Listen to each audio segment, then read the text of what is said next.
இன்றைய திருக்குறள். அன்பிலார் எல்லாம் தமக்குரியர் அன்புடையார் என்பும் உரியர் பிறர்க்கு.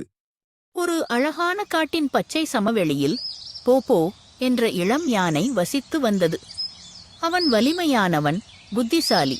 ஆனால் அவனுக்கு ஒரு பிரச்சனை இருந்தது. அவன் பகிர்ந்து கொள்ள விரும்பவில்லை. போபோவின் வீட்டிற்கு அருகிலுள்ள காட்டில் மிகப்பெரிய மாமரம் இருந்தது. மாம்பழங்கள் தங்க நிறமாகவும் தாகமாகவும் இனிப்பாகவும் இருந்தன. ஒரு வெயில் மிக்க மதியம் பசியுள்ள முயல்கள் கூட்டம் போபோவிடம் வந்து சொன்னது.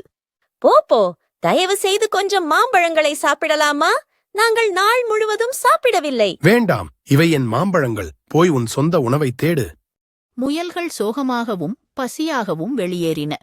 அருகில் டீனா என்ற ஒரு குட்டிமான் எல்லாவற்றையும் பார்த்துக் கொண்டிருந்தது. காட்டில் ஒரு பலத்த புயல் தாக்கியது. மரங்கள் விழுந்தன, ஆறுகள் வெள்ளத்தில் மூழ்கின. போபோவின் மாம்பழங்கள் அனைத்தும் அடித்துச் செல்லப்பட்டன. அவனிடம் உணவு இல்லை, அவனுக்கு உதவ யாரும் இல்லை.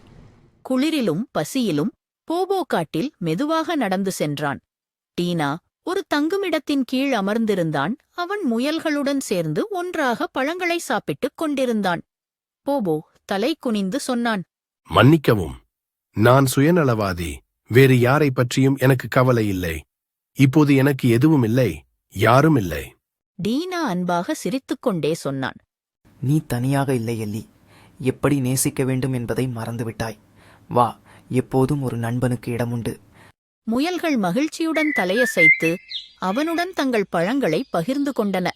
அன்று முதல் போபோ மாறினான்.